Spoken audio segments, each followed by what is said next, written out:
Mumbai marine drive. Mumbai दुनिया का एक ऐसा शहर है जो शायद कभी नहीं सोता।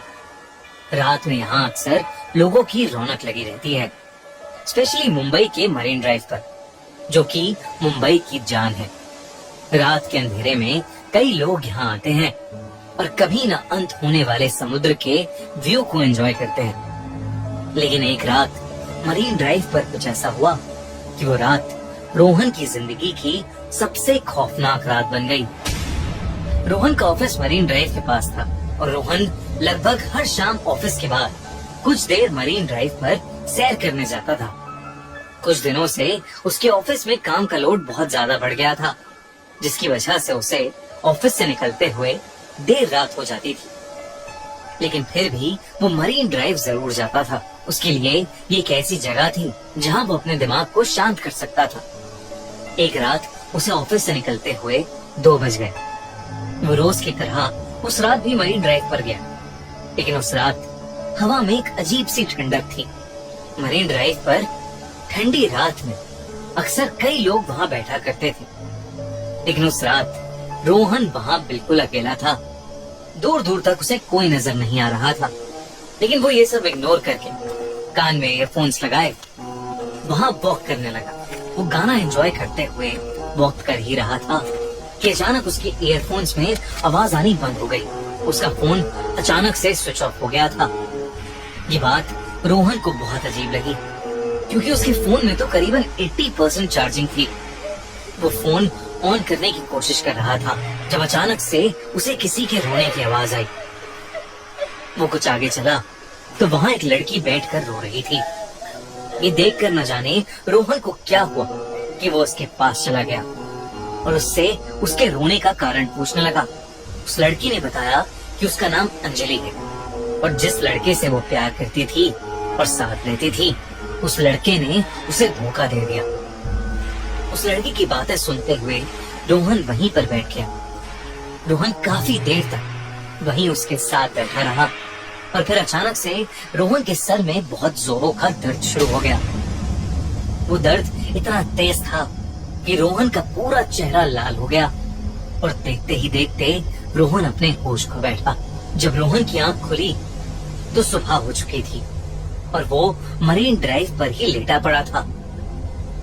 उसके आसपास कोई भी नहीं था, अंजलि भी नहीं। उसे कुछ समझ नहीं आया, क्योंकि आखिरी चीज जो उसे याद थी वो ये थी कि वो अंजलि के साथ मरीन ड्राइव पर बैठा बातें कर रहा था। अगली रात रोहन ऑफिस के बाद सीधा मरीन ड्राइव पर पहुंच गया और वहाँ अंजलि को ढूंढने लगा। काफी देर बाद करीब रात के 3 बजे उसे अंजलि एक कोने में बैठी मिली। जब रोहन ने पिछली रात के बारे में अंजलि से पूछा तो अंजलि ने कहा कि रोहन बहुत थक गया था और वो वहीं पर सो गया। रोहन को भी लगा कि शायद सच में उसकी मरीन ड्राइव पर आंख लग गई होगी। रोहन और अंजलि फिर से बातें करने लगे, लेकिन फिर कुछ देर बाद रोहन के सर में दर्द होने लगा और वो फिर से बेहोश हो गया। जब वो उठा तो वो फिर से मरीन ड्राइव पर लेटा हुआ था। रोहन को फिर कुछ समझ नहीं आया, लेकिन अब रोहन के दिमाग में सिर्फ अंजलि चल रही थी। वो अंजलि का दीवाना सा हो गया था, इतना दीवाना कि वो रोज देर रात मरीन ड्राइव पर अंजलि से मिलता और बातें करते करते बेहोश हो जाता। रोज सुबह उसकी मरीन ड्राइव पर लेटे हुए ही आंख खुलती। धीरे धीरे रोहन बहुत कमजोर होने लगा था। उसकी तबीयत बहुत ढीली रहने लगी थी। एक रात ऑफिस में रोहन के एक दोस्त ने उसकी हालत देख के पूछा कि क्या वो ठीक है। तब रोहन ने उसे अंजलि के बारे में बताया, लेकिन उसके दोस्त ने बताया कि वो भी पिछली रात मरीन ड्राइव पर ही था और उसने रोहन को मरीन ड्राइव पर अपने आप से बातें करते हुए देखा था। उसके आसपास कोई लड़की नहीं थी। रोहन अपने दोस्त की इस बात को सुनकर थोड़ा चौंक गया। उस रात रोहन मरीन ड्राइव पर अंजलि को ढूंढ रहा था तो उसे वो कहीं नहीं दिख रही थी। वो बुरी तरह परेशान होने लगा था। रोहन के हाथ पैर कांपने लगे और पूरा शरीर पसीने से लथपथ हो गया था। अंजलि से मिलना मानो उसके लिए नशा सा बन गया था। रोहन अंजलि को ढूंढने के लिए मरीन ड्राइव की बाउंड्री वॉल के ऊपर चढ़ गया और अंजलि को आवाज देने लगा। और तभी अचानक उसे ऐसा लगा कि जैसे समुद्र से कोई काला साया निकला हो और उसके शरीर के आर पार हो गया हो। लेकिन इससे पहले कि रोहन कुछ सोचता, उसे अंजलि की आवाज आई। वो रोहन को अपने पास बुला रही थी। रोहन पीछे मुड़ा तो अंजलि उसे वहीं खड़ी मिली। रोहन फिर से अंजलि के पास जाकर बैठा। रोहन को उसके ऑफिस कलीग की बात बार बार परेशान कर रही थी, इसलिए उसने सोचा कि वो अंजलि के साथ एक फोटो खींचेगा। उसने अपना फोन निकाला और अंजलि के साथ फोटो खींचने लगा। और जैसे ही उसने फोटो क्लिक का बटन प्रेस किया, तभी अंजलि ने गुस्से में आकर उसके फोन पर अपना हाथ मारा और रोहन का फोन टूट जाकर गिरा। रोहन को यह बात बहुत अजीब लगी, पर अंजलि ने उससे कहा कि उसे फोटो खिंचवाना बिल्कुल भी पसंद नहीं है। रोहन ने जब अपने फोन को उठाया तो उसने देखा कि उसके फोन में एक ब्लर्ड फोटो थी और उस फोटो में अंजलि के हाथ कुछ अजीब से काले दिख रहे थे। रोहन को कुछ समझ नहीं आया।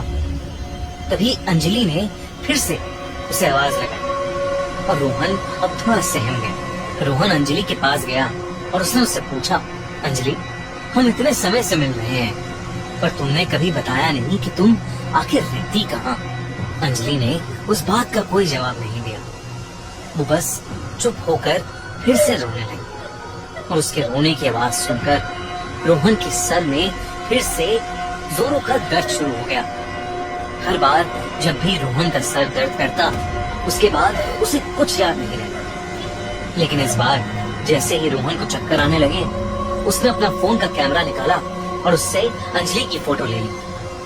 तस्वीर लेते ही अंजलि जोर से चिल्लाई, पर वो आवाज किसी इंसान की नहीं, बल्कि ऐसा लग रहा था कि वो कोई भयानक जानवर हो।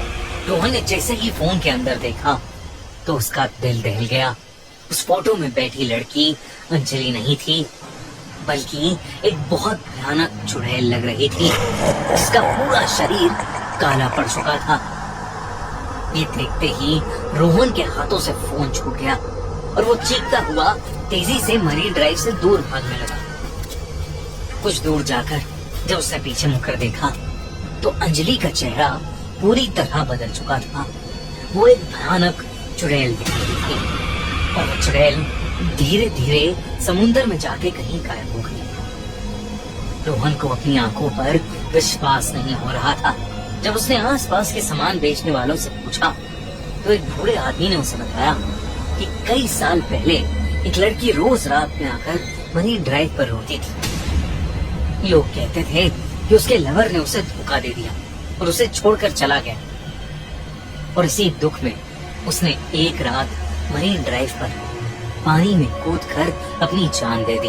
उस बूढ़े सामान बेचने वाले ने ये भी बताया कि कई लड़के रात में खुद से बातें करते देखे गए हैं और उसमें से कई लड़के समुद्र में डूबकर अपनी जान भी दे चुके हैं।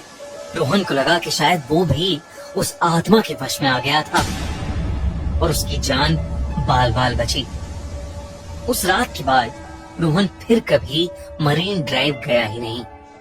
लेकिन आज तक रोहन को रात में सपने आते हैं कि अंजलि मरीन ड्राइव के समुद्र के पास खड़ी रोहन को अपने पास बुला रही है।